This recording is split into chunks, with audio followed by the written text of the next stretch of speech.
السلام علیکم ورحمۃ اللہ وبرکاتہ۔ سورہ بقرہ حصہ نمبر 80۔ سورہ بقرہ حصہ نمبر 80، آیت نمبر 51، 52 اور 53۔ مفسرین کے اقوال۔ آیت نمبر 51، 52، 53 مفسرین کے اقوال۔ رکوع نمبر 6۔ رکوع نمبر 6۔ ناظرین، سامعین، پیارے نبی حضرت محمد مصطفیٰ صلی اللہ علیہ وسلم کی پیارے امتیوں، پچھلے حصہ نمبر 79 میں ہم نے پڑھا کہ فرعون کس طرح غرق ہو گیا، جو مشہور قصہ ہے۔ پھر اس کے بعد بنی اسرائیل آزاد ہوئے، لیکن کیا ہوتا ہے کہ لوگ مصیبت میں اللہ کو ایسے پکارتے ہیں کہ کبھی بھولیں گے نہیں، اور مصیبت کے ٹل جانے پر ایسا بھول جاتے ہیں کہ جیسے کبھی پکارا ہی نہیں تھا۔ کچھ ایسا ہی معاملہ بنی اسرائیل کا بھی تھا، جس کے تعلق سے آج ہم پڑھیں گے۔ اور اللہ تعالیٰ انہیں اپنے احسانات یاد دلا رہا تھا، ان کو فرعون سے ظلم سے بچانا بھی یاد دلایا، اور آگے اللہ تعالیٰ نے ان کی کئی خطائیں معاف کی، جس کے تعلق سے بھی اللہ انہیں یاد دلا رہا ہے۔ اعوذ باللہ من الشیطان الرجیم، بسم اللہ الرحمن الرحیم۔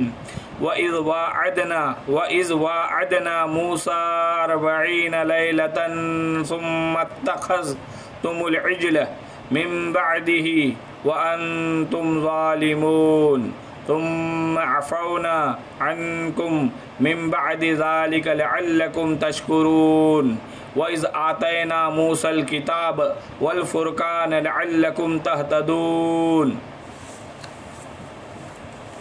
ہم نے حضرت موسیٰ علیہ السلام سے 40 راتوں کا وعدہ کیا، پر تم نے اس کے بعد بچڑا پوجنا شروع کر دیا اور ظالم بن گئے، لیکن ہم نے باوجود اس کے کہ تمہیں معاف کر دیا تاکہ تم شکر کرو، اور ہم نے حضرت موسیٰ علیہ السلام کو تمہاری ہدایت کے لیے کتاب اور معجزے عطا فرمائے۔ ہم نے حضرت موسیٰ علیہ السلام سے 40 راتوں کا وعدہ کیا، پر تم نے اس کے بعد بچڑا پوجنا شروع کر دیا اور ظالم بن گئے، لیکن ہم نے باوجود اس کے کہ تمہیں معاف کر دیا تاکہ تم شکر کرو، اور ہم نے حضرت موسیٰ علیہ السلام کو تمہاری ہدایت کے لیے کتاب اور معجزے عطا فرمائے۔ یہاں بھی اللہ تعالیٰ اپنے احسانات یاد دلا رہا ہے بنی اسرائیل کو یہاں بھی اللہ تعالیٰ اپنے احسانات یاد دلا رہا ہے کہ جب بنی اسرائیل کے نبی حضرت موسیٰ علیہ السلام 40 دن کے وعدے پر تمہارے پاس سے گئے، اور پیچھے سے تم نے بکرے کی پوجا شروع کر دی، پھر ان کے آنے پر تم نے اس شرک سے توبہ کی، تو ہم نے تمہارے اتنے بڑے کفر کے باوجود بھی تمہیں بخش دیا۔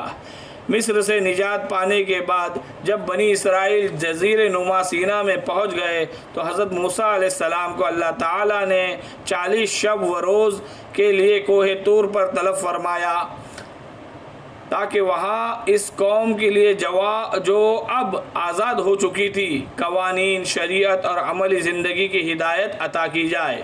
مصر سے نجات پانے کے بعد جب بنی اسرائیل جزیرہ نما سینا میں پہنچ گئے، تو حضرت موسیٰ علیہ السلام کو اللہ تعالیٰ نے 40 شب و روز کے لیے کوہ طور پر طلب فرمایا، تاکہ وہاں اس قوم کے لیے، یعنی کہ بنی اسرائیل کے لیے جو اب آزاد ہو چکی تھی قوانین، شریعت اور عملی زندگی کی ہدایت عطا کی جائے۔ یہاں بنی اسرائیل کی توبہ کا طریقہ بیان ہو رہا ہے کہ انہوں نے بچڑے کو پوجا، اور اس کی محبت نے ان کے دلوں میں گھر کر لیا۔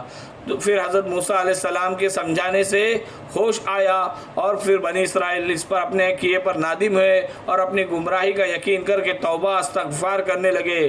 تب انہیں حکم ہوا کہ تم آپس میں ایک دوسرے کو قتل کرو، چنانچہ انہوں نے یہی کیا، اور اللہ تعالیٰ نے ان کی توبہ قبول کی اور قاتل و مقتول دونوں کو بخش دیا۔ حضرت موسیٰ علیہ السلام کا یہ فرمان کہ اپنے خالق سے توبہ کرو بتا رہا ہے کہ اس سے بھی بڑھ کر ظلم کیا ہوگا کہ تمہیں اللہ تعالیٰ پیدا کرے اور تم عبادت غیروں کی کرو۔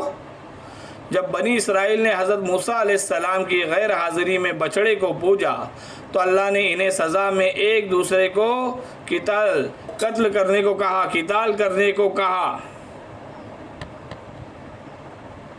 انہوں نے آپس میں قتال شروع کیا، پھر اللہ تعالیٰ تھوڑی ہی وقت میں اس قتال کو روک لیا، تو جو قتل ہوئے انہیں شہید کا اجر دیا، جو بچ گئے ان کی توبہ قبول کی اور انہیں جہاد کا اجر دیا۔ معاف کرنے کا مطلب یہ بھی ہے کہ اللہ نے اس گناہ کے بعد بھی انہیں معاف کیا اور انہیں امامت سے معزول نہیں کیا۔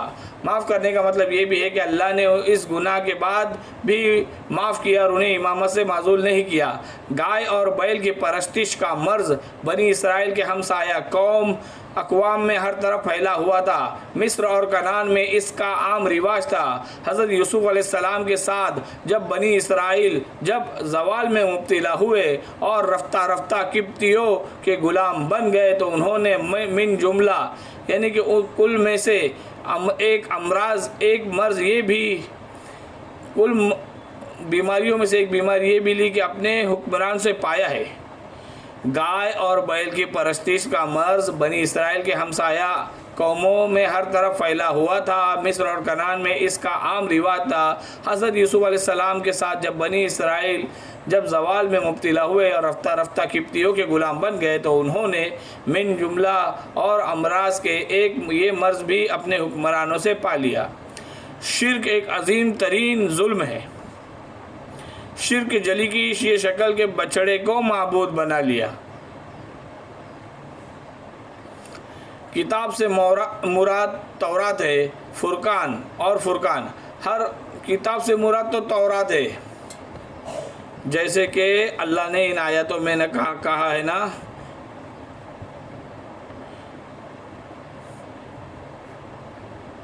وَإِذْ آتَيْنَا مُوسَى الْكِتَابَ، اور ہم نے موسیٰ کو کتاب عطا کی، تو اس کتاب سے مراد توریت ہے۔ اور فرقان والفرقان، تو فرقان سے مراد کیا ہے؟ فرقان ہر اس چیز کو کہتے ہیں جو حق و باطل و ضلالت میں فرق کرے۔ فرقان ہر اس چیز کو کہتے ہیں جو حق و باطل، ہدایت و ضلالت میں فرق کرے۔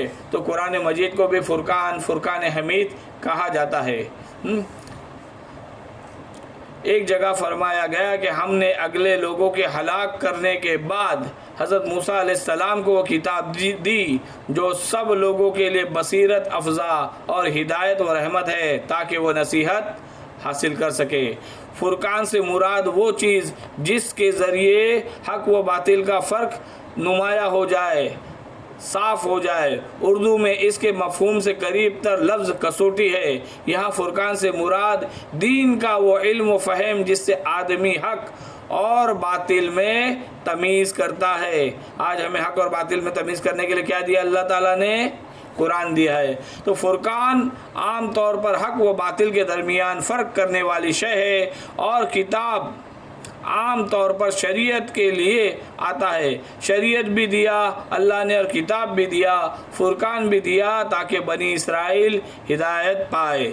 ناظرین، الحمدللہ ہمارا حصہ نمبر 80 اپنے اختتام کو پہنچا، اور ہم بنی اسرائیل کو اللہ تعالیٰ نے کیا کیا انعامات دیے تھے اور ان کی خطاؤں کو کیسے درگزر کیا تھا، لیکن بنی اسرائیل اللہ تعالیٰ کے رحم سے اور اللہ تعالیٰ کی انعامات سے فائدہ نہ اٹھا پائے، کیونکہ جو امامت کا منصب اللہ تعالیٰ نے بنی اسرائیل کو دیا تھا وہ دوسروں کی رہنمائی تو کیا کرتی، وہ خود بھٹک گئی۔ تو یہی معاملہ آج ہم امت محمدیہ صلی اللہ علیہ وسلم کے ساتھ ہے۔ آج امامت کا منصب بنی اسرائیل کو معزول کر کے ہمیں دیا گیا ہے، لیکن ہم بھی لوگوں کی ہدایت کیا کرتے، ہم بھی اپنے راستوں سے بھٹک گئے ہیں۔ تو ہمیں اللہ تعالی ہماری خطاؤں کو آج بھی معاف کریں گا جیسے بنی اسرائیل کو کیا تھا، وقت آنے سے پہلے سمجھ جائے۔ اللہ تعالی ہمیں صحیح راستہ دکھائے، صراط مستقیم پر چلائے، اور اپنے دین کے غلبے کے لیے ہمیں اس کار خیر میں شامل فرمائے۔ آمین آمین آمین ثم آمین، وآخر الدعوانا ان الحمد للہ رب العالمین۔ السلام علیکم ورحمۃ اللہ وبرکاتہ۔